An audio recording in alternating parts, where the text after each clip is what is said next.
Welcome to Milking the Franchise, the Cash Cow Chronicles, where me and Chris watch movies. That was sort of together. That was pretty good. Yeah. That's not bad. For the listeners, if you didn't pick it up, it's spooky season. So we're acting even spookier than normal. They were scared, trust me. Even if they didn't pick it up, they knew inside, deep inside. Wherever they are, their boots are quaking. I'll tell you what. Hey, for being so far away from each other, we were in sync pretty good right there. Mm-hmm. Mm-hmm. Yeah. This is the podcast where we watch every movie in a franchise, talk about how it gets milked to death, and talk about the IP surrounding that franchise. Yeah. How you doing, Chris? I'm good, man. How are you doing? Oh, pretty good. I'm gonna go see a spooky burlesque show tonight. Ooh, that does sound spooky. Nightmare Before Christmas themed. So. I work with a guy who. Oh, well, that's fun. Are you going to dress up for it? No, it's a week from Halloween. I'm gonna wear a button up. You know. Ooh, that's spooky. Look my Wednesday best. I work with a guy who looks a lot like Lord Farquaad from Shrek. And so, and that's a lead-in to say that myself and many other teachers at my school are dressing up as Shrek characters. It's You're kidding. I'm not kidding. But I made a pretty awesome gingerbread man costume, because that's what I'm doing. And I can move the eyebrows to change its facial expressions. I'm pretty proud of how it turned out. Oh, wow. That is. Yeah. I need to. Will you send me like a video of it at some point? Oh, definitely. Yes. So wait, do you pull a string or something? No, they're like Velcroed on, so you can like rip them off and put them on a different way. Oh, you can move them like that. Okay. Yeah. It's not that it's not that intense, but I made the whole thing out of cardboard and tape, so I was pretty happy with how it turned out. Well, the reason I said no way, or whatever I said a minute ago, was we had talked about it a few weeks ago at my work, everyone doing Shrek characters. Now, is this a trend that is happening online this year, or? It's a good question, because Bad Bunny was Shrek on SNL this year, or last week. I would say probably just because it's easy. There's a lot of characters, so you can have like a big group that all dresses up. Is it because of the death of the Smash Mouth guy that like everyone's talking Shrek again? I mean, Shrek's had many moments of memes and things over the years, but it kind of tapered off. But it just seems weird that we both our entire works were going to do that. And then the last idea we had, and I don't think everyone's going to get it together, but I was like, we should all do our own version. We're all going to be Shrek. Every person at the restaurant is going to be Shrek, but we all have our different little version of it. I love that. That would be way better than what we're doing, I think. I think that'd be really funny. Shreks. Yeah, and I was like, I was going to make it mandatory. If you didn't dress up as like a full Shrek, we will paint your face when you get there, like have paint ready to go, so you can't back out of it. I love that. But it's so hard to unify everyone doing that stuff. Yeah. And so props to you for doing it. Somebody once told me the world was going to roll me. I ain't the sharpest tool in the shed. Also that. That's so true, though. Straight poetry, bro. Anyway, yeah, it's spooky season right now. Yes, we just worked our way through I Know What You Did Last Summer. Today we're going to talk about The Wolfman from 1941, the original Universal Monsters movie starring Lon Chaney, of course. And we decided, since there's so many monster movie spinoffs and collaborations, a term I learned today called monster rallies. They call it. What's a monster rally? It's where they all are in the same movie together. So there's like the original was Dracula in 1931, and then there's Frankenstein. I think came out the same year. And the Mummy the next year. Then there's The Bride of Frankenstein, Son of Frankenstein, Dracula's Daughter, stuff like that. All the sequels, Invisible Man, and then at some point they started putting them all in the same picture. You know, like an Avengers. Got you. Okay. The original Avengers. It's. I mean, it is the first cinematic universe without a doubt. Yeah. I wouldn't be surprised if we saw Paul Rudd in this, looking exactly how he looks now. You know. Yeah, the little Ant-Man cameo. Yeah. Yeah. Man, I wish that was a darker movie where he was wrestling with killing people while an ant. It'd be a lot better. Yeah. So yeah, we're gonna watch that, and then we're gonna actually just watch the remake next week from 2010, the direct remake of it, because there's so many spin-offs and versions of the monster. But that also gives us a lot of IP to watch. So absolutely. Yeah. So that's what's gonna happen today. And before that, Chris, what do we do on this podcast? Well, part of this podcast is like we want you to play along with us. So every week we make up like a little survey of silly questions, laugh 'em ups, kind of going along with the movie that we watched the week prior. So last week we finished I Know What You Did Last Summer with the final film, I Will Always Know What You Did Last Summer. Did I say that right? Or is it I'll always. I'll always. Okay. I'll Always Know What You Did Last Summer. A pretty batshit insane movie. But we have the survey results from that survey that I think we're going to poke through before we get to the Wolves and the Mans that I know y'all are tuning in for. Absolutely. Yeah. So the survey, it's meant to be fun and humorous. It's nothing. It's not a test or anything. If you guys want to follow along with our movies and fill out the surveys, we read your answers on the air. That's right. So let's do that right now. Then you can go to your resume and say that you are on iTunes. Exactly. I mean, that's pretty cool. You're famous. You could say, hey, you can listen and be like, that's me. It's like when you're at a baseball game and you know, you see somebody you know in the background on TV for like a half second. You're like, that's my friend. That's so fun. I saw them on TV. Exactly. That's what this is. That you can be that same guy. thrill. But yes. You could be there every week and we'll maybe laugh at your joke. Yeah. Well, without further ado, Tanner, I want to hear some things about last summer. Okay. Last summer, well, I had a lot of time off. My friend Chris came to visit me. This is true. Oh, you mean the movie? Yes. End of bit. All right. First line here. Smash cut. Yeah. First question here is we ask favorite line for a lot of movies because some of these movies are bad and have really funny lines. So we got a split decision here, 50-50.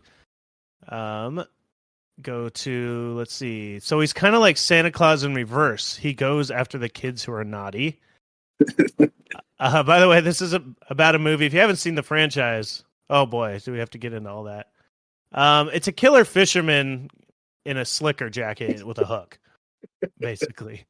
And that's a good recap of the whole series. Yeah, he kills the sexiest teens too. Yeah. Oh, here's the full explanation in the next quote, the other tied quote. Every 4th of July, he gets out his hat and slicker, sharpens up his hook, and runs wild. But only after teenagers. That's right, the ones with dirty little secrets. What a great quote from a movie. Yeah, I guess that explains everything you need to know if you haven't seen it. Yeah. So let's see. This movie changed a lot from the original 2 movies. The original 2 are like kind of teen slasher movies. This one is 2, but it was a direct-to-DVD version. So worst franchise rule change in this movie. We got another tie between anyone can be hunted by the fishermen as long as they accidentally kill someone on the 4th of July and choose to keep it a dirty little secret. Yeah, so the fisherman is more of like he's around all of us all the time, and he will get retribution if you kill someone. Yeah, not like a personal vendetta like the first 2 movies. Yeah. If you kill someone and and you tell someone, Mhm. you're fine. I mean, you might go to jail, but you're not going to be hunted by him. Mhm. And then the other answer that it tied with was the fisherman is a demon/monster man. That's was a change in this one. The original, it was the guy that they almost killed with their car, and he came back to haunt the kids and the teenagers and hunt them down one by one and kill them. This Yeah, one, it's like a he's just revenge movie. Yeah. yeah, this one is like a monster movie, like we watched today. Mhm. He's a universal monster, the classic fisherman monster. Oh God, can you imagine if this was a movie in 1941? Oh, it'd probably be pretty good. It'd probably Better be than better. this. Yeah, it'd Yeah. probably be better. Yeah. Next question: favorite kill scene. We had one option because there's only one good one. It was the cop getting hooked in the dick and stabbed onto a forklift. Yeah, that happened. Yep. Next question: what was the coolest thing about PJ? If you didn't watch the movie or listen last week, there's a character named PJ who has like 4 minutes of screen time, and they make him out to be so cool. So we made a question about it. He's so cool, and this is why he's so cool: is he gets chased by a murderer and does a sick skateboarding trick off of a roof to escape the murderer. Mhm. And this was all an elaborate setup for like a cool moment that they were gonna like. It's just like, whoa, he did like a sick trick and escaped a murderer. But then he accidentally died and fell to his death. So that was one option. We were split on all these questions, by the way. So the other one that it tied with was, of course, fuck PJ. It's all about Lance. Oh, you are Team Lance. I'm I knew Team that Lance. about you. Yeah. Yeah. I'm PJ for life. PJ for life. Mm-hmm. Favorite type of barn? A lot of these, maybe you had to be there, but this is why you got to listen every week. Absolutely. In this movie, almost every single scene was set in a barn of some type or like a barn-like building. Yeah, they went to barn parties. They had a talent show in a barn. Yep. There was a gondola barn, Mm-hmm. car barn. Yep. So we split again. Favorite type of barn: band practice barn and barn party. Mm. I mean, barn You party. picked barn party fun. even though it was in the middle of the day? Yeah, I mean, it's still my favorite type. No, yeah. Well, who am I to judge? I'm more of a band practice barn kind of guy. Oh, I knew that about you. Next question. We got a little prompt question here. Come up with a better band name than Zoe and the Hooks. That was the girls' band in the movie that they kept featuring. And it's a really bad name, we decided. So we got some alternates. We got Barn Party, Slicker and the Goons. Okay. And Zoe with a umlaut over the E. One of the sexiest kinds of E's. More like a yumlaut. Okay. And then we got Hooky and the Zoofish. I like It's that. supposed to sound like Hootie and the Blowfish. It's not quite there, but I thought it was close enough. I picked up on it. Okay, good. That's for all great. those Ruck heads listening, all those Darius Rucker fans. Yeah. The Ruckus. So then we got some overall franchise recap questions. It was the last movie in that franchise. So we asked what the favorite movie in the franchise was, and 100% voted for the first one, I Know What You Did Last Summer. And then favorite method of writing, I Know What You Did Last Summer. So there's always like a new way of writing that particular message. Yeah, it's like the killer. Yeah, they need those sexy teens to know what they did. Yeah, they're haunting them with I know what you fucking did. So you got like a karaoke machine, text messages, written in goat blood, a letter, stuff like that. But the favorite answer, 100%, was written with water on cement at a pool. It would take so long to get that right. So the next question, what creative way would you write I Know What You Did Last Summer? We got invisible ink, Good. Skywriting. Crop I circles. I love that one. The skywriting would be so good. Skywriting. Yeah, that's great. Crop circles. Uh-huh. Some kind of message. Put it on the Jumbotron at a baseball game. Uh-huh. And can I go back to the crop circles for a second? What if that one was actually the plot of Signs? Like the aliens were here because they like ran over their alien friend.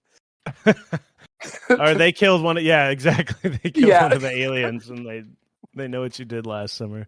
Yeah. So yeah, put it on the Jumbotron at a baseball game, and then inside a fortune cookie. Oh, spoiler alert! I also put fortune cookie as one of my. Oh, you did. One of my options. Yeah. So yeah, we got another fortune cookie. Then we got alphabet soup. That is amazing. It seemed as tedious as the water on the on the cement at the pool. Yeah.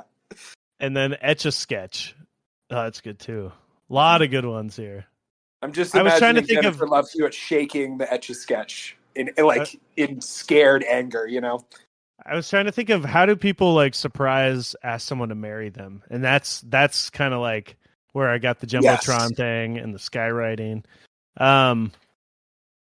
Anyway, very good. Next prompt is make some new titles for sequels or spin-offs for the franchise. So we talked a lot about the insane titling of I still know what you did last summer, even though it was 2 summers ago, and I'll always know what you did last summer, even though it could have been 10 years ago. Right. But it always is last summer. So anyway, some alternate titles for sequels. I think I still remember what you did last summer, but refresh my memory. I continue to know what you did last summer. I can't stop thinking about what you did last summer. Oh, I like that. Yeah. I'll still always know what you did last summer.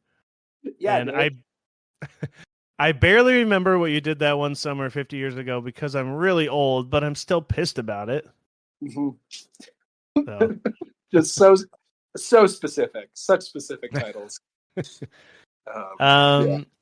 Yeah.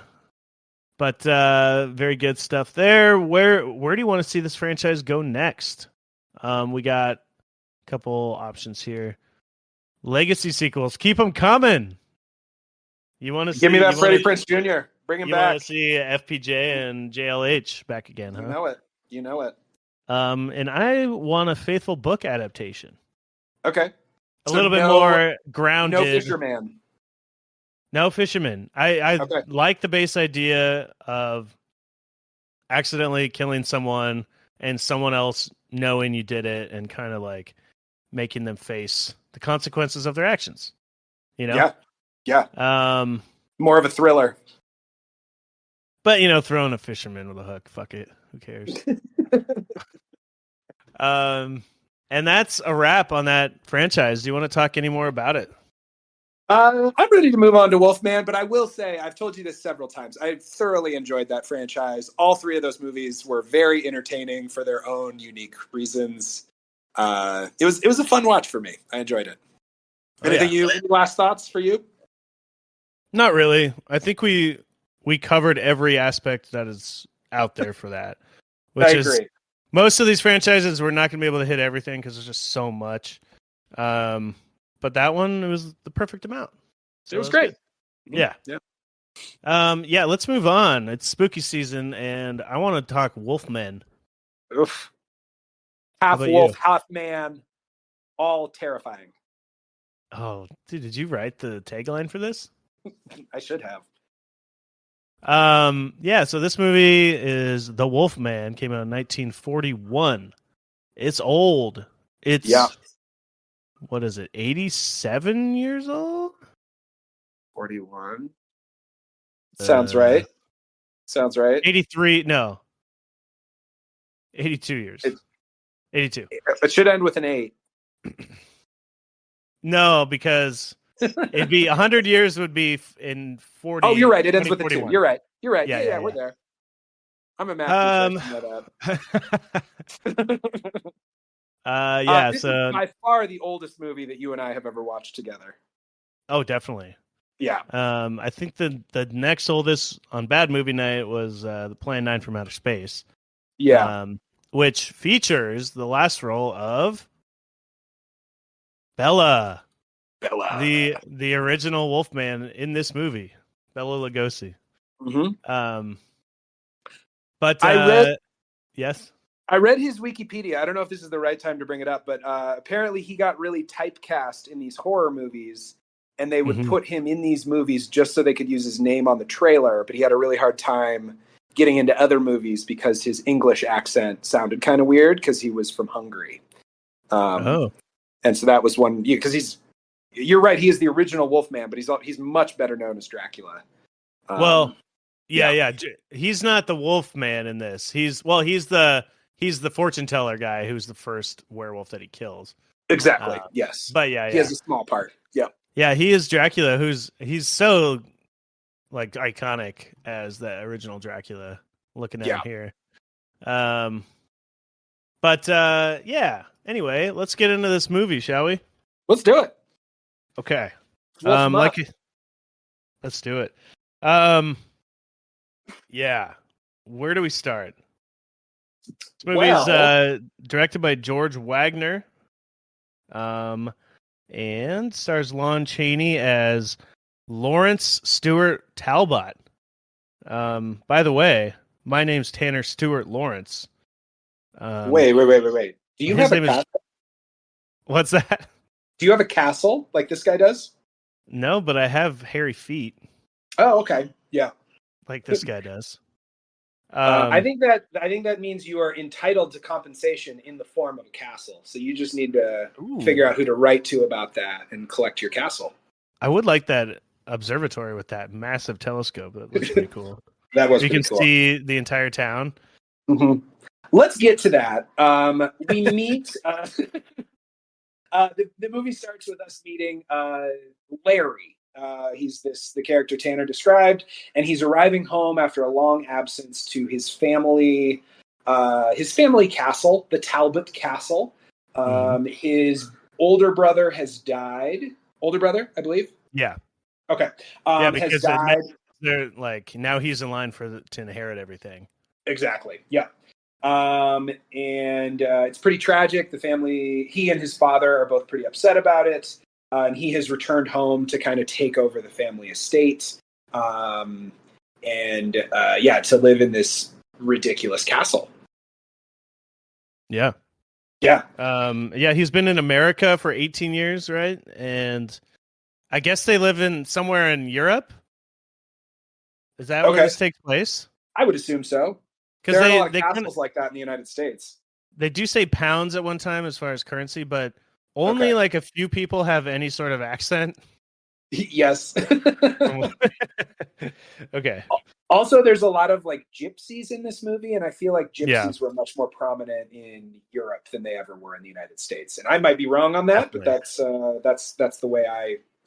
Oh, definitely. And I was actually wondering if that's a term we can even say. Is that a thing? That's a great question. I don't know if that has, if 2023 doesn't let us talk about that in the same terms. But yeah, I don't think it's as. I mean, it's like hierarchy of whatever. I don't think it's that bad. But I remember at work one time somebody named a cocktail that briefly, and like some people got upset. Okay. But anyway. It is a big part of this movie, and it's going to be kind of hard to talk about parts of it without it. Hopefully this doesn't come across as offensive to that group at all. And I think in the movie they aren't kind of, I don't know. We'll it's not like it's not like totally a negative portrayal by any means. Yeah, exactly. So anyway, so Larry is at his house talking to his father. He has this ridiculous study room that they have this long conversation in with the giant telescope that Tanner mentioned. I don't know. Do you have a lot to talk about from this conversation? It seems to just kind of be world building and getting to know these two main characters. Well, there's some funny tidbits here. Just that he calls his dad Sir all the time, which I thought was interesting. And the guy who plays his dad was the Invisible Man. So we talked about being typecast or whatever. A lot of these guys are just like they're in all these movies in various forms, like Bela Lugosi and Claude Rains and Lon Chaney here. I had no idea he was the Invisible Man. So this really is like the dark universe that Universal was trying to make a couple of years ago. They already did this. Oh yeah, no, that was 100%. I mean, that's the classic Universal monsters they're called in general, which is like Dracula, the Mummy, Frankenstein's monster, whatever. Creature from the Black Lagoon. Creature, Wolfman, Vampira, and some others probably. Mm-hmm. Invisible Man, yeah. Yep. Yeah. Other than that, this telescope is he also like.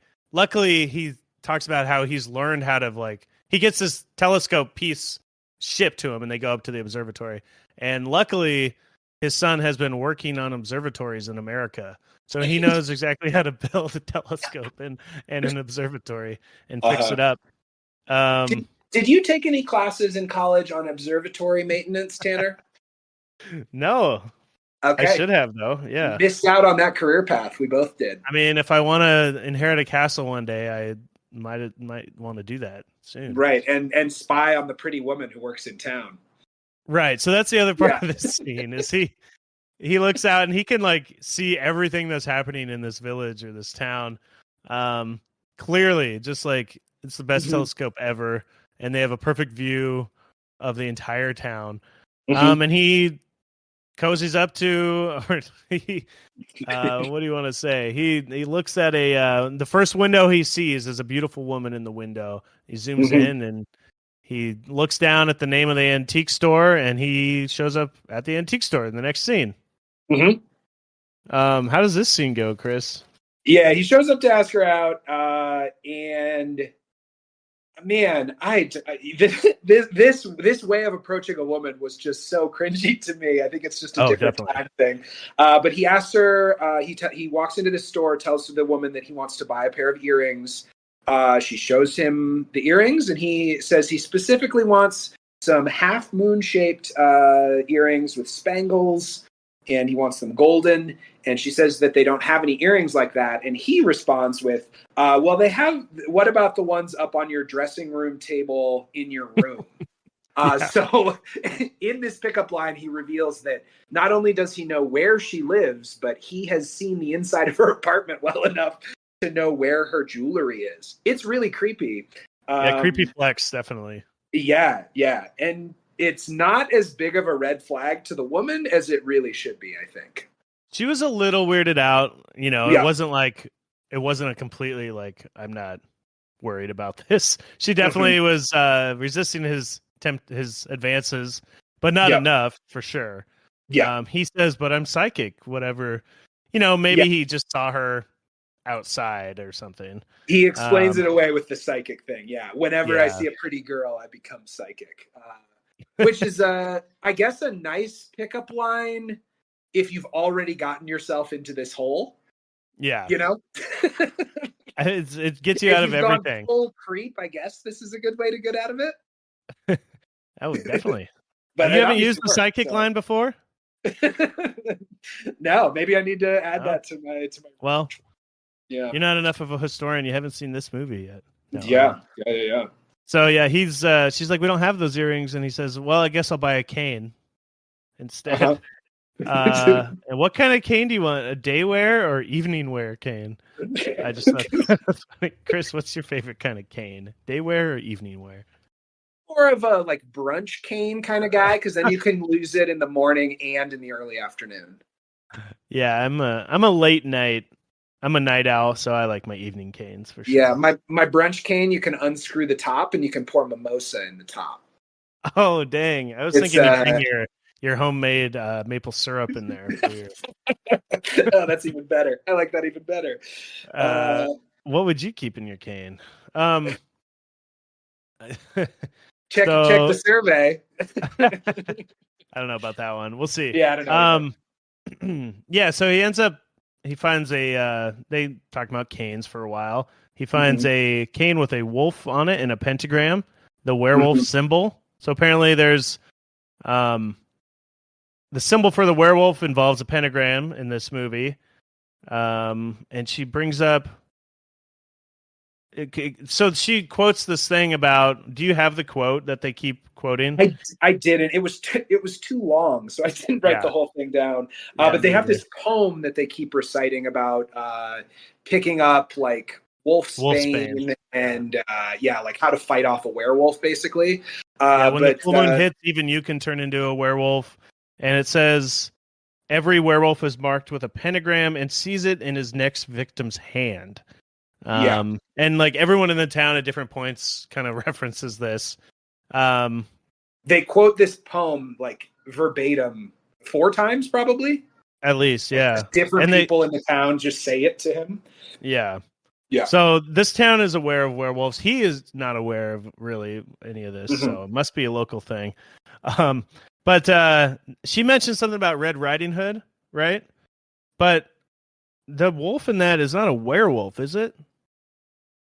It's just a big bad wolf. It's just a big bad. Yeah, it's a big bad. It's not like a man who turned into a werewolf, I don't think. When I think of that story, I don't imagine it happening at night. So the werewolf would be in man form. Yeah. Yeah. Yeah, it's not like it's not a man who turned into a wolf. It's just a wolf that eats her grandma or whatever. Take that, movie from 1941. We got you. You don't know shit. Anyway, there's also a part of this movie that at the beginning they give you a little definition of lycanthropy, which is like study of werewolves, I guess. I've heard that as like a lichen is a werewolf, right? But they made the point of saying at the beginning that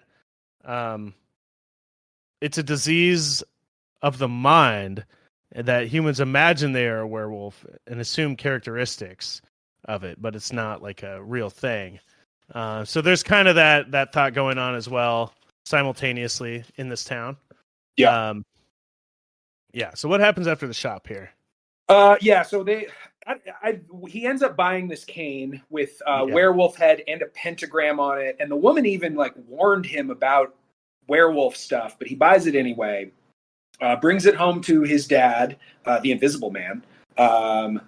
He's not the Invisible Man in this movie, same actor. And the dad immediately spots the werewolf, and he says that's a werewolf. And then they use the same line of thinking as they did in the first I Know What You Did Last Summer movie. I don't know if you caught it, but that's a legend, and legends are often based on something true, you know? Oh, yeah.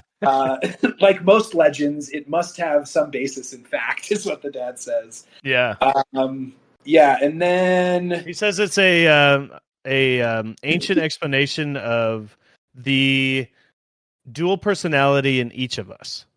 Yes. So it's like a mental effect rather than an actual physical transformation, right? Yeah. And so I know in like Teen Wolf, the metaphor in that one is that like we become monsters when we hit puberty and we get hairy and grow and turn into these monsters. Is the metaphor here in this movie that the Wolfman, like that we all have some wolf in us and it's a mental thing that we have to keep in check? Yeah, it's like the werewolf is like the bad side of us that we have in all of us kind of thing. Yeah. It's kind of what they're saying, at least, like, or that it's a mental delusion or a thing of insanity where you think you're a werewolf. Okay. Kind of a little bit of both. Which I don't know why anyone would be casually just always thinking about in this town. Like, I don't know. Maybe there's not much else going on. You can either go shopping for canes or you can think about werewolves. Yeah. Those are out of your two choices. You work at the castle or you don't. Yeah. Yeah. By the way, what were they? Are they just like rich people who own the town? Are they like a mayor? Are they just like a rich family that lives there? You know what I mean? Seems like they. Yeah. That's a really good question. These are your people, they say right here. Yeah.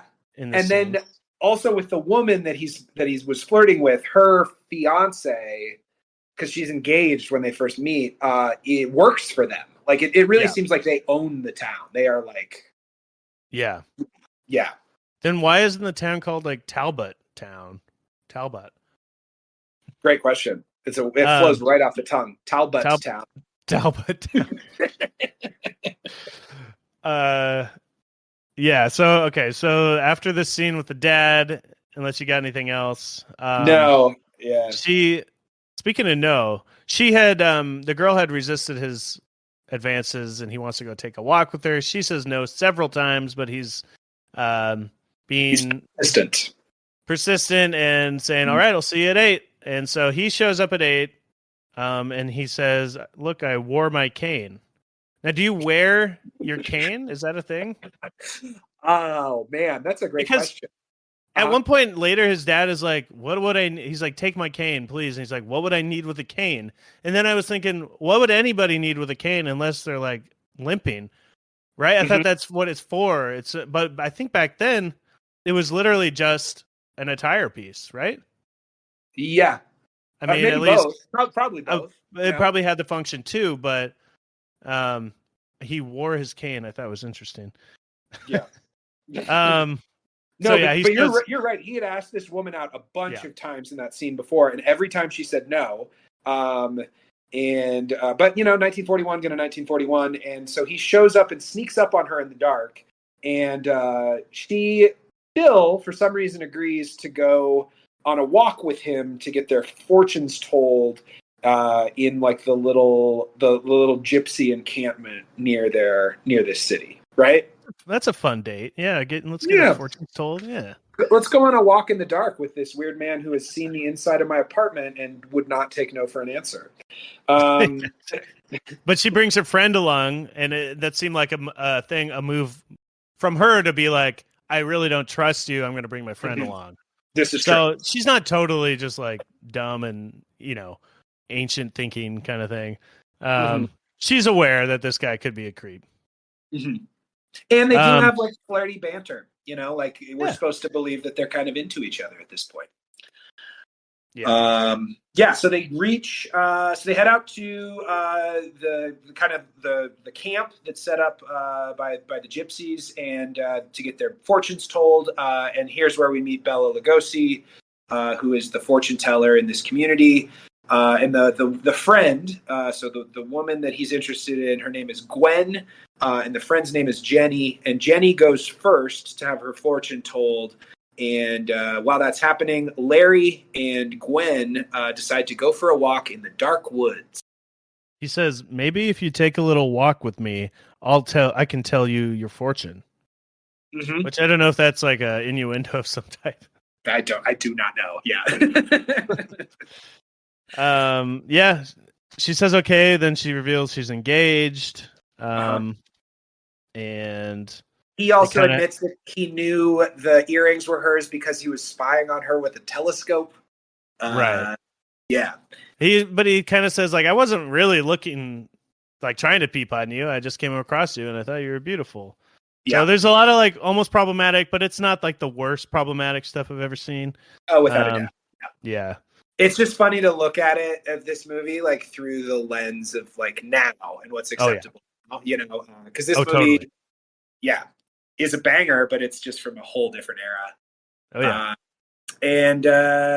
yeah. So how does the friend's fortune go with Bela Lugosi? So he's doing the fortune, and there is a pentagram star at one point. He like doesn't want to tell her what he sees. And he gets a star on his forehead or something, and then he sees a pentagram on her hand as well. And I think it just kind of she starts screaming and she leaves out of there, right? Is that what happens? Yes. Yeah. Why does she start screaming though? Great question. This scene was a little confusing to me, but I think what must have happened is he saw the pentagram on her hand, which means she's his next victim. So Bela Lugosi's going to kill Jenny. Mm-hmm. And then, because then later in the scene, Larry runs over to find the wolf attacking. So like Yeah, so he is I is a quite follow werewolf. this. Bela Lugosi is the werewolf. The fortune teller is the werewolf, and he's like, "Oh shit, this is the sign that I'm going to kill her. I'm going to get out of here." So, because it seems to be it's a curse. These people don't want to be doing these killings. Yes. That's kind of the whole tragic theme of this monster is that he turns into it and doesn't know what's happening. He wakes up, he doesn't remember, and he ends up having killed people all the time. Right, and there's a conscience that comes along with that, right? Like that's part of it. He's not a murderer. It's like a sad story, That's kind of or he doesn't want to be a murderer. So yeah, he runs out of there. Wants to go about his life, spying on women with his giant telescope from his castle, inheriting a castle and an entire town. Is that so much to ask, Tanner? I mean, no, I don't think so. I deserve my own village as well, and a castle. Oh, absolutely. Yeah. So she walks out. She gets out of there and is attacked by the dog. Is what happens, or it's a wolf, but it's portrayed by a dog. Right? It's just like a German Shepherd or something like that. So it's kind of a dog attack, and she's screaming, and they hear it, and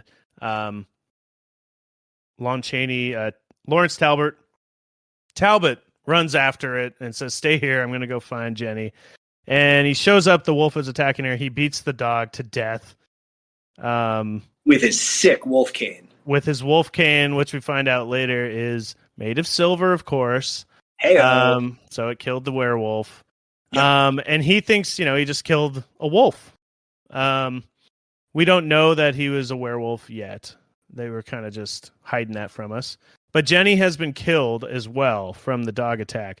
I keep calling it a dog because it was a dog in the movie, which I had another question about. Later on when he turns into the Wolf Man, Talbot does. He's like a mostly humanoid creature with like a really hairy body and face and toes. But Bela Lugosi's version is just a straight up dog, right? Yes. Yeah. So I just thought that was strange. Like, why was he just like a wolf dog thing? That's a great point. Yeah, because he doesn't look like a werewolf at all. It's just a dog. But then whenever we you're totally right. Yeah, it's kind of a strange inconsistency. Yeah. So, and I wonder if that was just a thing to make it seem like keep us not knowing, because I don't know for sure. I didn't know for sure that he was a werewolf until a little bit later, right? They're trying to keep that part of a mystery. That part a mystery, right? So maybe they didn't want to reveal it. Not a werewolf, yeah, for sure. And I think like it makes his killing of Bela Lugosi a little more justified when it does look like an animal instead of like a hairy human. You know what I mean? Right, exactly. But you're right; it is a little bit of a is it supposed to be later that he is supposed to look like a dog, but to our eyes we see a man with hair, but their eyes they're seeing like just a wolf. You know what I mean? Whoa, dude! Yeah, perspective. Anyways, lots of questions there, but the movie is almost 100 years old, so forgive it. Yeah. What happens?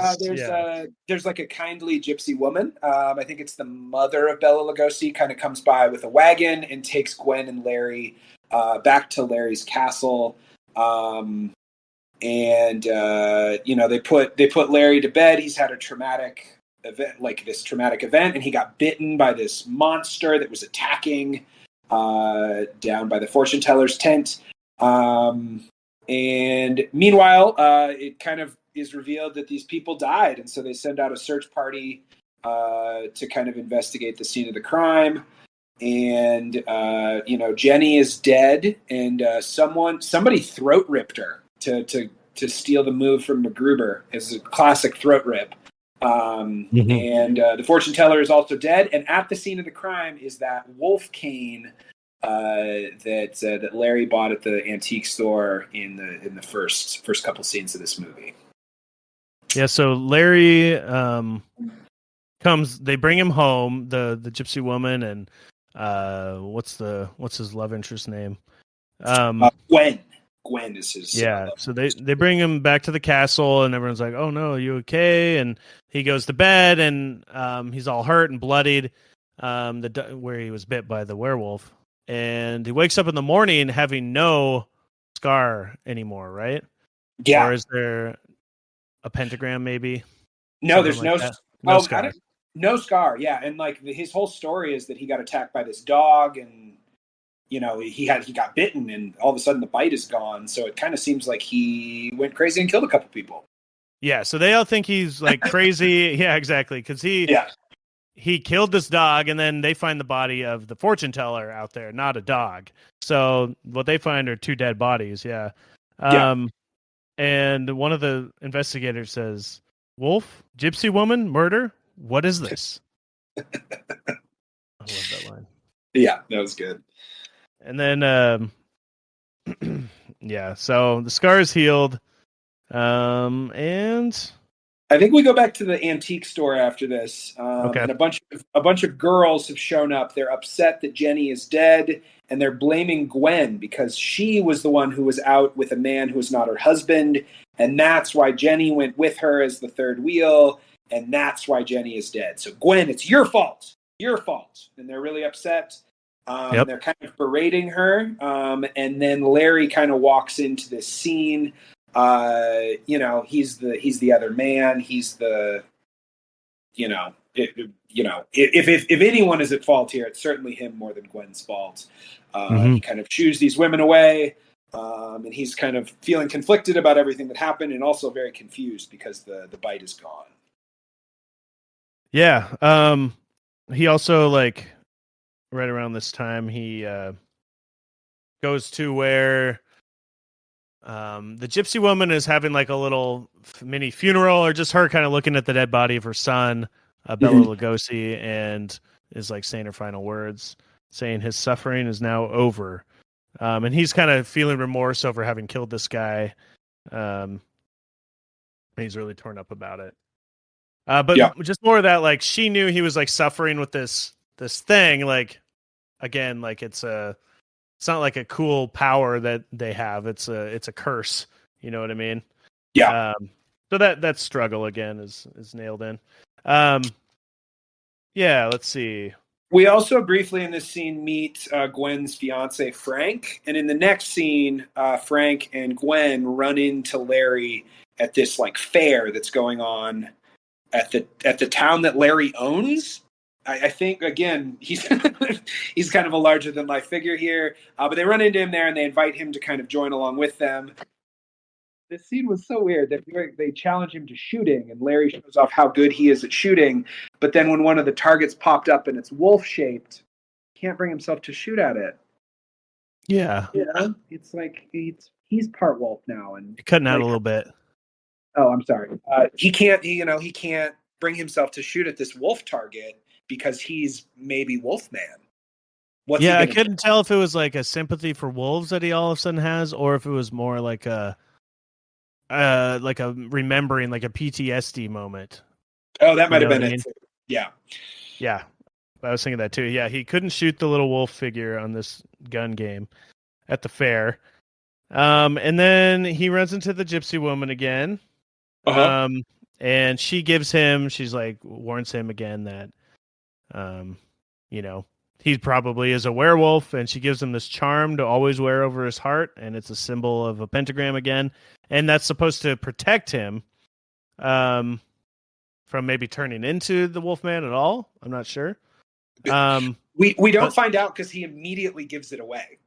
Yeah, he gives it away to protect the girl that he likes yeah. From him, which is like a nice romantic gesture, really, so he doesn't kill her, but he wouldn't kill her if he never turned into the Wolfman. Yeah, either. Exactly. You cut this thing off at the source, Yeah, hairy feet. Yeah, right at the hairy feet. Yeah. But she tells all the other gypsies in the camp there, where they're kind of, so they have like set up this fun area, I guess, where the gypsies roll through town, right? That's kind of their thing, as they wander from town to town, right? Yeah. And they have all these attractions like fortune tellers and carnival games. So she tells them that, hey, there's a werewolf in camp. Let's get out of here. And everyone starts packing up all their shit and leaving. Which also doesn't make sense because her son was a werewolf, so there was always one in town, wasn't there? Yes. Okay. And then he gives the necklace away to the girl that he likes right after that. Here's your pentagram necklace, sweetie. Uh-huh. And she's like, "What can I give you for it? Here's a penny." And he says, "A penny isn't enough," and kisses her. Yes. So just a Here's quick a recap penny. on their romance. He spied on her with a telescope. He might be a werewolf. She's engaged. He maybe killed 2 people, and he snuck up on her in the dark, and then they kissed. Did I hit all the big points of their relationship to this point? Well, he gave her a nice necklace. He did give her a nice necklace with a pentagram on it. Yeah, exactly. Yeah. Oh my. And then we go back to it's back to the castle, I think, and we start to see his first transformation. So up until this point, the movie's kind of played it both ways. Like, is he actually the werewolf, or is he just so confused? Like, was it a fantasy or like a hallucination? Like, what actually happened, or is he the werewolf? And at this point, they kind of pull back the curtain and we watch him transform. It's mainly just his feet, though, right? Yeah, just his feet, and they it's just a series of still photographs that like go one after the next, and they're slightly hairier each time. Yeah. I will say in the I watched the next one, just a brief tease for later in the show, but they do a full like facial transformation, which is a lot better.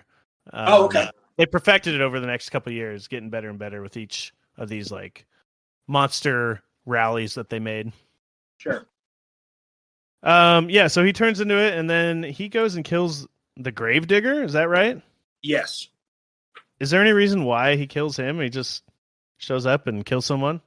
I think he's a monster, and he sees the star, the pentagram. Also, the pentagram that they use, I was expecting like a Slayer pentagram, like the star with the circle around it and everything. And the one that they chose is like a it doesn't have the lines across the middle. Even it looks like something you'd make out of Play-Doh. It looks like a child stamp. Or like a cookie cutter. Cookie cutter. That's exactly it. Yeah, it looks like a cookie cutter. And they kind of like every time they show it on their hand or whatever, it's like a flashlight with a thing with something cut out in front of that they shine onto their hand. Exactly. So he goes out. Yeah, it's good though. It's fun. And so let's see. He kills the guy. It's just kind of a brief scene, and he wakes up in bed. And there's like dirty footprints all the way back to his bed. And they kind of show like an investigator out there. They find some tracks in the mud, and then they follow it to the house. And the dad is aware that they found animal tracks leading back to this house, right? But he's, and then at this point, he's asking his dad, like, could werewolves be real? Could this actually be happening to someone? And he's not really saying it's him, but his dad believes, again, that the mind is powerful and two-sided, but doesn't believe that a man can physically turn into a wolf. So they keep alluding to the fact that it's like, I think you might be convincing yourself you're a werewolf, but you're not actually a werewolf. Yes. Yeah. Did I miss anything during all that? No, that was great. Yeah. And at that point, we get the funeral for the gravedigger that was just killed, and he shows up, and people are kind of looking sideways because everyone kind of suspects at this point him a little bit. It's like right when he moved into town, this shit started happening. Right. And he's been around the scene of the crime every time. Exactly. Yes. Very suspicious. He's kind of a Nepo baby. He lives in a castle, and they think he murdered people, but the cops never really come for him. In fact, one of them is like actively trying to like persuade other cops away from him. It's like, just leave him alone. He doesn't want to answer any questions. Or like, go to bed, Larry. You're tired. Yeah. But that's what happens when you're rich. 3 people. Yeah. But again, he didn't do it, did he? It's like the thing when you're possessed in a movie. It's like, are you the one responsible for the killing, or is it your possession. Are those actions his, or is it something he can't control? And then there's more talking here about like who is responsible, and they're talking about mass hypnotism, and I think they're blaming the gypsies possibly here. Is that right? I think you're probably right. Yeah. Yeah. So they don't say it quite out loud, but I think that's what we're supposed to take from that. That's kind of what they're talking about. Like, you know, oh, you're dealing with pentagrams and gypsies and all this fortune telling and hypnotism and stuff. But they're kind of dismissing it as well and being like, well, we still see animal tracks as well. We think there's a wolf. So they go and set up a bunch of traps in the woods. Yep. And it turns to night here. And again, I had a quick question about just like the logic of the movie. Is every night a full moon in this town? I mean, maybe that's why he's got that telescope, so he can just check out the full moon every night. Yeah, but every night he turns into the werewolf, and I thought it was only at full moons. Which would be like, isn't a full moon only like once a month? Like, yeah, maybe it lasts for 2 nights, but it's like not. It's only completely full for one night or something. Yeah. Anyway. No, that's a great point. I don't know if they mentioned the full moon in this, though. So I kind of wonder if that got added to the Wolfman werewolf like lore after, or if they. Well, they do mention the little limerick or rhyme or whatever. Not limerick, but oh, does it say something here it about? Is. Yeah. Every man, even a man who is pure in heart and says his prayers by night, may become a wolf when the wolf's bane blooms and the autumn moon is bright. Okay, so just autumn moon is bright. You're right. Not full moon. So yeah, I guess that was maybe added later. Yeah, I don't know. But that's a great point, because he's turning into the Wolfman every night. Even with all the traps out in the woods, even with like all the people around him being a little suspicious of his actions, he still turns into the Wolfman. He still leaves the castle, and he's out hunting.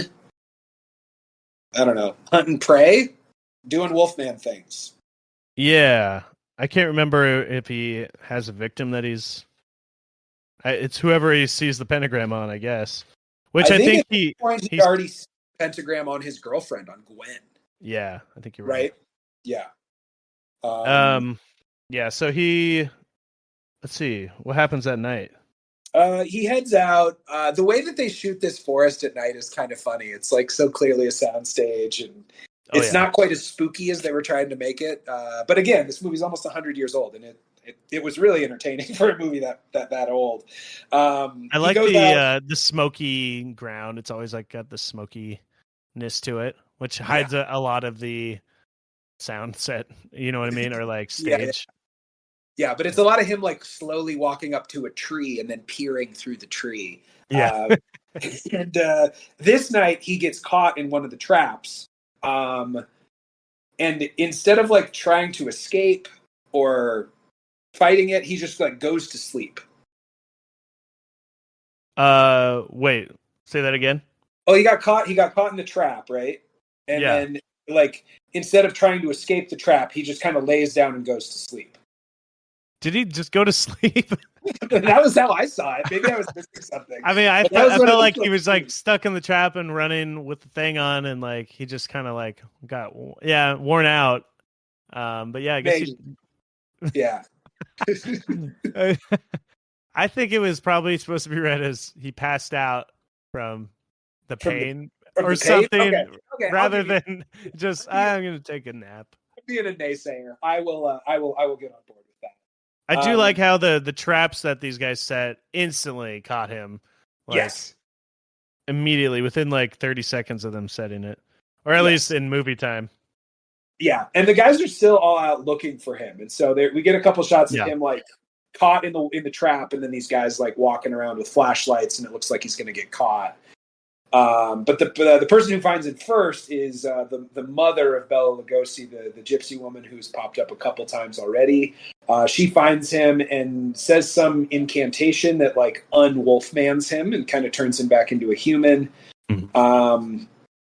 And then he This is kind of when the posse, all the cops that are like looking to catch this wolf, find him, and he just tries to walk it off. He's like acting cool, even though he's not wearing shoes, and he just like walks past them. So everyone sees him in the middle of the woods, in the middle of the night. Without a lot of explanation for why he's there. Yeah, they're kind of like, who was that? That was Larry Talbot. That's about all they say. And then so they see him, but then he goes immediately to the window of the girl that he likes. He's throwing rocks up there at her window, and she comes out. And he's like, I got to leave town. He doesn't quite say he's a werewolf, but he says he has to leave town for whatever reason. And maybe he does say he's a werewolf. Anyway, she wants to go with him. She's all of a sudden now she's like madly in love with him and wants to drop everything and leave town with this guy. Yep. Even though he's like, you would leave town with a murderer, and she's like, no, you're not a murderer. I don't know why she doesn't believe him, but you're too cute to be a murderer. Cute people aren't murderers. Come on. Yeah. I think this is the point too where we actually do see the mark of the beast, that the pentagram on her hand. And so like the audience knows that she is in for a bad time if she sticks around with this guy. Yeah, and I don't know how it resolves exactly. He just kind of leaves and goes back to his castle, and his dad is like strapping him. He straps him into a chair and locks all the windows and doors in the house, right? Yeah, because I think at this point he is going home to pack up his things to leave. Oh, yeah. He tells his dad, I got to go. Yeah. And so dad tries the old strap him to a chair technique. He uses some very small straps. If I was trying to tie up a werewolf, I would use some thicker rope than Pops does. He's trying to prove that his son's not. He's like, you're just going through something. You're not a werewolf. I don't know what to say to make you not believe this. Like, I'm going to strap you to the chair and we're going to go hunt this wolf, and then you'll know you're not the werewolf, I think is what the dad's trying to do, right? Yeah. But then immediately in the next scene, well, what happens? Well, Gwen runs into the woods to find her sweet, sweet Larry. And in the woods, randomly. In the woods, yeah. Because they have the woods set, They have that sound. You got to use it. Woods. You got to use it, dude. Nothing's so she runs scarier than the woods. Yeah. She runs into the woods to find her sweet, sweet Larry. And obviously he has escaped all the ropes and locked doors. And I did think it was funny that he locked the windows, like a pane of glass was going to keep the Wolfman in. But the Wolfman's out there, and does he attack Gwen? Yeah. So they're all hunting and they're shooting at things, which I don't know what they're shooting at, but he appears. He is obviously escaped from his chair, and he attacks Gwen and then his dad. And then he has a little scuffle with his dad. But luckily, he had given the cane to his dad earlier. He forced him to take it. I think I mentioned it much earlier, but forced him to take the cane. Even though his dad was like, I don't know what I need this for. And he's like, please just take it. Trust me. Please take my cane. And his dad's like, okay, I guess I'll wear the cane tonight. And you're wearing canes, yeah. And luckily he has it, and he beats his son to death with it. I don't know if luckily is the right word to use there, but yes, that does happen. I don't know if anything else of note really happens. The girl doesn't die. The dad doesn't die, but he does. I mean, I think as far as the movie's concerned, in this single movie, they kill the Wolfman here, right? Yes. Yeah. And then the movie ends with Gwen is like surprised after everything they've been through that he is actually the Wolfman, and she just goes, Larry, and then it rolls credits. And that's the end of the movie. Yeah, but they also say, so one of the cops says, looks like the wolf attacked her and Larry came to the rescue. So they kind of say, like, as far as everyone else is concerned, he wasn't a wolf man at all, or werewolf. He came to attack a wolf and then ended up getting killed by the wolf. Yeah. So I don't know if she believes that story or if she notices that he changed. I think the dad probably noticed. She probably did. You're right. What do you think? Yeah, no, I'm down with that. I don't know. Yeah. They try to explain it away like it wasn't him as the werewolf exactly. But, yeah, I don't know. Pretty clear at that point. Then it ends. And then it ends. What did you think of this thing? Yeah, it's pretty fun. It's something I've always wanted to see. I'm sure you'll remember from college. I had those Universal Monster little graphic posters, the Frankenstein, Dracula, and the Wolfman. So I've had this poster up in my life for so long, and I've never actually seen it. Yeah, I remember those. Do you have some monster stuff up at your current apartment as well? Yeah, I put them back. I had them up a long time ago, and then I had them just kind of in a drawer, or like I moved around from place to place. Yeah. And I put them back up maybe like 6 months ago in my new place. And after all that, you finally have seen the movie. I love it. And now that I'm doing a podcast about franchises, it's like, it's time to watch this. Mm-hmm. The other two, it's like trying to do, the reason I chose the Wolfman or want to do this one is because there's a direct just remake of it. And there's not a bunch of variations on it. It's not as big as Frankenstein and Dracula, where it's just like, there's just so many iterations of both of those. If we were doing Dracula, we would be doing this. This would be a full year. We would be doing this till next October. Yeah. Everything Dracula has ever been in would be insane. Even Frankenstein has so many different reboots and things. I also didn't want to do all the sequels. There's like 5 movies that have Lon Chaney as the Wolfman over the next like 10 years. Sure, these are those monster matchup. Yeah, the monster rallies. Monster rallies, yes. Ooh. Oh. There you go. Ow.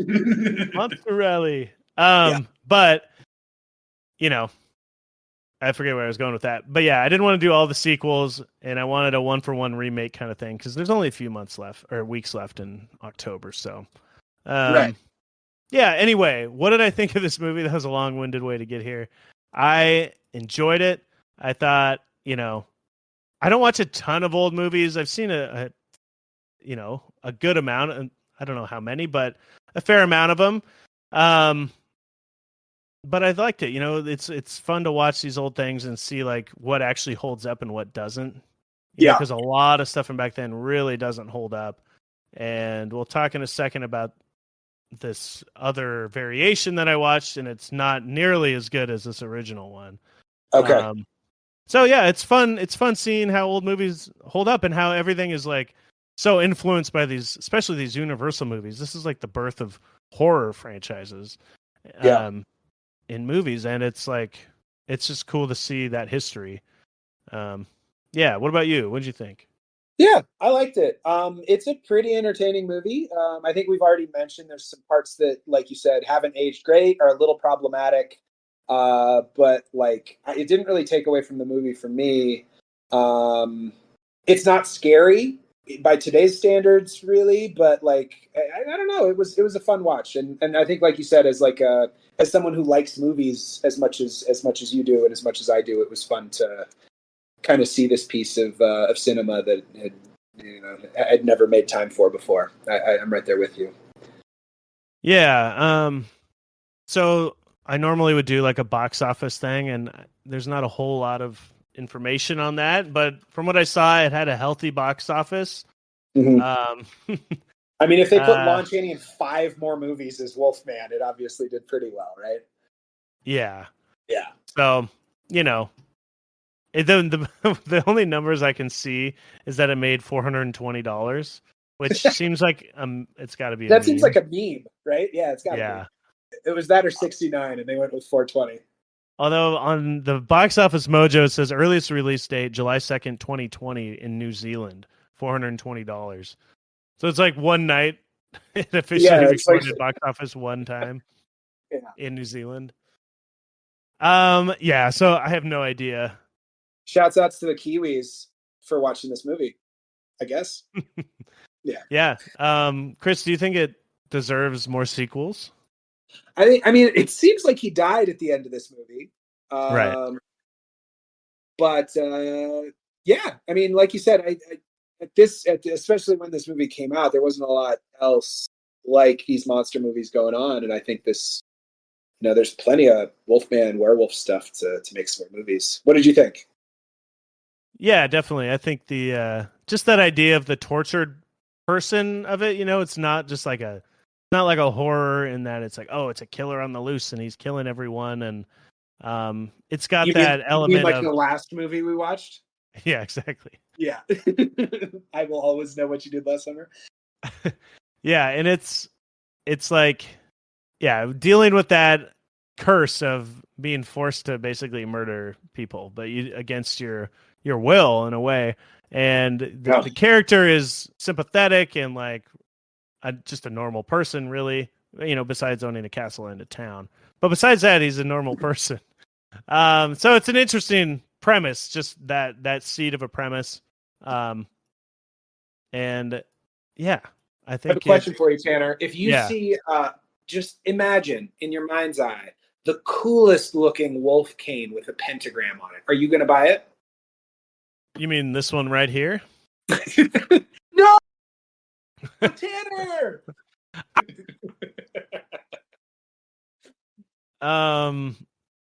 Yeah, no, I don't really wear canes. I'm I'm much more of a function over fashion kind of guy. So right, you're not much of a canesman.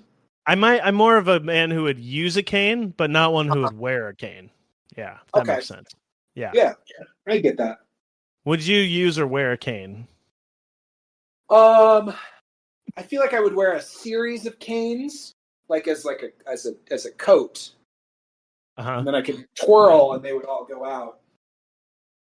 Okay, wait. I think we're getting. You're saying that like a beaded doorway or some kind of thing where it's like all these canes are linked together and form a jacket. Exactly like that. Yes. But you wear it. Yeah. Okay. Yeah. We got a little lost in the woods there, but we made it. No. Yeah. No. I like that. I always loved when I was a kid, I used to read the Tintin books sometimes, and I always loved, there was this one where the guy had a cane where you pull a sword out of it. And I feel like that would be a pretty cool hell yeah. You know what I mean? Yeah. Yeah. No, I've seen that in some movie. There's some movie where somebody has that. God, is it? It's not Indiana Jones, is it? Ooh, we watched these. I should know. I don't remember. Yeah, anyway, so plenty of room for a sequel, except for that he died, but just the character, is iconic enough. Yeah. Chris, do you think this is a timeless movie or a time capsule? I think it's pretty timeless. I mean, the fact that we're watching it almost 100 years later and we both mostly enjoyed it, I think is a testament to how well they did with this story. What do you think? Definitely. Yeah. Okay. Timeless. And I was going to ask your MVPs or your beef with the movie. Yeah, that's a great question. I feel like whoever did the costume design for this Wolfman, A+. Like, it is some of those images of his face when you first see him are just super iconic and like really transcend all the years that have passed. So yeah, a bit like the costume design and the set design, I think is just really does a good job of setting that tone. I thought Lon Chaney was good as the Wolfman, and I thought Gwen. I certainly haven't seen her in anything else, but I liked her performance in this too. Anything from you? MVPs? Any beef? Beef or MVPs? Yeah. No, for you. Any beef? Oh, any beef? Yeah, I mean, I think we kind of hit on it. There's a couple, things that haven't aged super well, that make this movie hard to recommend. Cut out completely there. Oh, I'm sorry, dude. You said things that happen Oh yeah, I mean, I just think there's a couple parts of this that haven't aged super well, but it's been almost 100 years. Yeah, I mean, I feel like the remake I'm hoping is a little scarier because as horror movies go, this was one of the first ones, but it's not super scary throughout. Yeah, I'm pretty sure they stick with the heavy theme of like him being a tortured soul with this curse kind of thing. That's like a big part of it. So we'll see if it's scary or more like dramatic. I don't know. Yeah. But yeah, my MVP has got to be number one. It's kind of a tie between Lon Chaney's performance, which I think he has a lot of like, you could see the sadness in his eye, in his eyes when he's like regretting the things that he's done, and he's also like charming and interesting, and makes a good wolf person.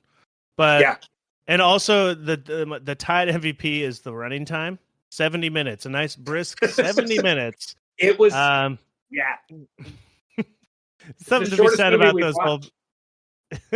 It's just, 70 minutes is minimum for a feature length movie, I'm pretty sure.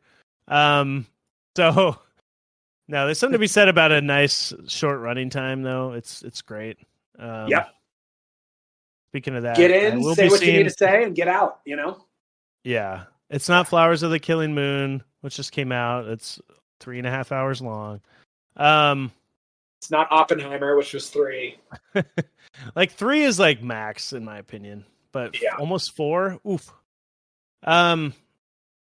Yeah. So that was my favorite part. My least favorite part of the movie is,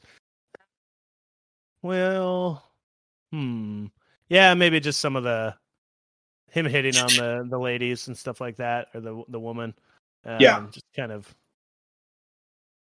a little old school, but not as bad as it could have been, or probably is in other movies of the time. Yeah. I think Lon Chaney saves some of that because he is so charismatic. You know what I mean? Yeah. I think you like him even while he's acting in a way that's not really okay by today's standards. Yeah. Yeah. So that's The Wolfman from 1941. Anything else you want to bring up or talk about before we move into some? Yeah, I was ready to move into The Milk. I don't know that I have anything else. Do you got anything to chip in before we move on? No. Okay. Is it okay if I go first? Because mine is after I got through this movie, I realized just how little Wolfman there was in what I watched this week. Yeah, so the Milk part of this franchise or of this show is where we talk about the other IP, the Milk of the franchise, everything that comes with the Wolfman. What do you got? And I watched a movie earlier today called El Santo and Blue Demon versus Dracula and the Wolfman. So this is not actually connected to the Universal Wolfman, but it did use a couple of the Wolfman, or a couple of the Universal monsters. And this movie is a Mexican wrestling movie. So El Santo, I did a little Wikipedia dive today as well. So El Santo is like the most famous of all the Mexican luchadors, the Mexican wrestlers. And he made 52 movies. Oh my goodness. This is one of them. But yeah, he's apparently just like a huge like cultural piece of Mexican culture. Didn't know any of that when I put this movie on. But this one came out in 1973 and it plays, it's like a B movie. It's all dubbed into English, the version that I watched. Basically El Santo gets kind of like asked by his friend to protect his family. That friend dies, and we kind of come to find out that he was sacrificed to bring Dracula back to life. And this is where the Wolfman comes in. The Wolfman is just kind of like Dracula's pet dog. It's like a very, very minimal amount of Wolfman. But it was funny to see because like so many of the shots are these two wrestlers, El Santo and the Blue Demon, and they're always wearing their luchador masks. They never come off the entire movie, but most of the movie they're just like out with their friends wearing sweaters and stuff, which is just like, I don't know. It felt like one of those old Batman episodes to me, just like these two luchadors going through modern life. And yeah, a lot of like set pieces with a lot of like wrestling move fighting. Like a lot of arm bars and a lot of like picking people up and dropping them on the ground. A lot of like forearms to the face, that sort of stuff. And then I did think that my favorite part of this movie is there's the culminating final scene where they defeat Dracula and the Wolfman. They throw them into a pit with like spikes in it. It's pretty brutal way to go. But then that isn't the end of the movie. Then it goes to like an in-rink wrestling match between some luchadors. So El Santo and Heyman. So anyway, not super Wolfman content-y. After as I was going through this, it was like, well, I'm already halfway into this movie, and the Wolfman has hardly done anything. But it was kind of fun to read about El Santo and to watch a luchador movie. Yeah, and there's 51 more if I want to go back and watch another. Oh my god! Yeah, I'm just looking at the his IMDb. Santo he's kind of like. It's kind of like the Abbott and Costello movies, where it's just like Abbott and Costello meets Frankenstein or meets the Invisible Man, and there's just like just so many of these little movies. Wow. Santo versus Martian Invasion, The Strangler, The Wax Museum. Interesting. You really just anything for him to do wrestling fighting against. You know what I mean? That's what the bad guys in movies are, and they just kind of crank these things out for years. So. Crazy. Yeah, that's great. Yeah. So thank you. I enjoyed the watch. Not super Wolfman heavy, so that was why I wanted to go first, and I want to hear about what you watched this week. Let's see. So there's 5 movies that feature Lawrence Talbot, played by Lon Chaney, and 7 with Lawrence Talbot as a character. The two later ones that aren't Lon Chaney are Van Helsing with who's in that? Hugh Jackman. And then the Wolfman remake, the remake of this movie starring Benicio del Toro, which is the one we're going to watch next week. But the other ones are kind of like we were talking about the Monster Rally movies. There's Frankenstein meets the Wolfman, House of Frankenstein, House of Dracula, and Abbott and Costello meet Frankenstein. So those are all movies with Lon Chaney as the Wolfman. Okay. And I actually watched, before I watched the Wolfman, I watched Frankenstein meets the Wolfman. Okay. Like I kind of half watched it, but while I was doing other things. But it's basically a direct sequel to it, which I wasn't expecting when I turned it on. But what happens is some grave robbers go in trying to find treasure into Talbot's grave because he was a rich guy, and they somehow accidentally resurrect the Wolfman. So they get his body out, and the moon hits it just right, and he is resurrected because there's some wolfsbane in there as well. He was buried with wolfsbane. First mistake right there. Yeah. Yeah.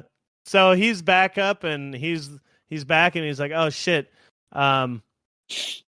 He basically, through this movie, he's trying to figure out a way to die permanently, because he's cursed and he doesn't want to live. And so he finds that, he basically wants to be cured of his curse, and the only way to be cured of the curse is to die again. Yeah. Okay. But he can't die apparently, or he comes back. So he finds the same actress, the gypsy woman from the first one, and he speaks to her, and she tells him, I don't even know what, but basically that he has to go to Frankenstein's castle, Dr. Frankenstein's castle, and use their technology to somehow kill him permanently. So this is the first Monster Rally movie that there ever was. This is the first where there's more than one of the famous monsters in one movie. But it seems more like a Wolfman movie because he gets there, or it basically is it's called Frankenstein meets the Wolfman, but it's basically a direct sequel to the Wolfman because he's the one driving the plot. He gets to the castle, and Dr. Frankenstein's dead, but he finds his descendant Elsa Frankenstein and tries to get her to help him kill himself using Frankenstein's technology or whatever. He uncovers the monster Frankenstein in like a block of ice beneath the castle. And a bunch of nonsense happens. But the end of it is like basically they decide that they're going to transfer his body into the Frankenstein's monster or something. But I don't know. So they're both strapped into chairs, and at some point they turn up the power all the way, and they want both of them to be super powerful or something. One of the scientists just gets greedy, and they both escape, and they start trying to kill everybody, but everyone escapes, and this whole building, this entire castle starts collapsing. And then the Wolfman and Frankenstein are fighting to the death, and it ends with the castle crumbling on each other, and then just ends. So, okay, did that make any sense? It mostly made sense. I have a couple follow-up questions. Sure, please. Were there other monsters in this movie, or was it mostly just those two? It was just those two, and it's only about, from what I can tell, the Wolfman. It's just the Frankenstein's monsters in it, like maybe halfway through for a little bit here and there, but he doesn't really talk or do anything. And that's played by Bela Lugosi, actually. The original Frankenstein was played by Boris Karloff, so he doesn't look like that guy, but he looks a little bit different. But yeah, so that's that movie. It's interesting. It wasn't very good, but I thought the idea of him again struggling with, he wants to die permanently. That's pretty dark, pretty crazy. And that's the whole thing. Help him remove the curse using Frankenstein's technology. Yeah. Did you have any other questions? It does strike me a little bit like a Marvel movie, like Dr. Frankenstein's like Tony Stark, and they just keep we got to get his technology. You know what I mean? It's funny how, like, I don't know, starting this franchise really does make it seem like this stuff runs in cycles, and we're seeing it again. It's just with superheroes instead of these monsters, the way that they did the rallies back in the day, you know? 100%. Yeah. Yeah. They're milking these franchises for all they're worth. That's it. But yeah, that was fun. And then I also watched, I got a couple things. There's so much stuff out there. I had this memory when I was a kid of going to Universal Studios and watching this thing called like the Universal Horror Show or something, or like rock and roll. It's the Universal Monsters and Beetlejuice in a band, and they'd put on a show every day at Universal Studios. That was like my earliest memory of these things. So like I have a really just like a large memory of these monsters, even though I'd never really seen these movies. I think that's what's attracted me to those posters, even though I got them by coincidence or mistake. Sure. But I think that's like wise because I saw that show when I was a kid. And it was just crazy. But you can watch that online. There's like a whole video of the entire concert if you want. Did you watch it? I watched just a brief song. It's just a lot of cover songs. And I tried to see, Wolfman has like one song, and I can't remember what song it was at this point. Yeah. But it's all they're all there dancing around. And then there's a couple other things here. I've got the show that I watched an episode of called Monster Force. And it's like an animated TV show of like, it's like the grandson of Larry Talbot, and is that not right that I keep saying Talbot? Why can't I say it correctly? How do you say it? I mean, I've been saying Talbot. Yeah. Talbot. I keep saying Talbot.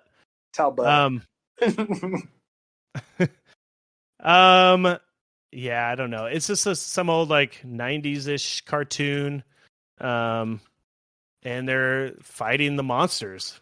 It's like a group of people that are fighting the monsters. One of them happens to be the son of Teenage Monster Hunters, is basically what it is. But one of them is the grandson of Lawrence Talbot. So that's why I watched it. But they're all in it, Dracula, all the whole gang's all there. And it was mediocre at best, but interesting. And then when did that show come out? Looks like 1994, and it's only like 13 episodes. Okay. So it didn't last very long. Yeah. But it sounds like Universal just keeps going back to this well. You know what I mean? Oh yeah. Oh no, it's their baby in a lot of ways. Yeah. But then there's also, that's why they did the Dark Universe. Yeah. Oh yeah. They tried. There's also the couple other things. So there's this movie that I want to watch, which maybe we can watch it next week. Maybe even Bad Movie Night. It's called Monster Squad. The Monster Squad. Have you seen this? No. It's like I haven't either, but it's like a 1987 kind of kids Goonies-ish movie where kids fight against all these Universal monsters again. And it's got a huge cult following. Like a lot of people our age, not kids, but people our age, like love this as a childhood movie. But somehow I missed it when I was a kid completely. I've never even heard of it. Yeah. Right. But it's got a huge following. Okay. So much so that it has a documentary made a couple years ago called Wolfman's Got Nards. And because that's a line in the movie. Okay. Apparently. But yeah, this is like a PG-13 rated kids movie, Goonies style movie with these monsters in it. So I think it'd be kind of fun to watch this. I'm going to watch it at some point. I don't know if I'll get to it this week exactly, but this was based on an old 60s TV show, which I did watch part of an episode on. And This is terrible. It's a Batman-esque kind of like 60s Batman-esque thing with a sitcom laugh track. And it's got all the monsters in it. Frankenstein talks like a really dumb New Yorker.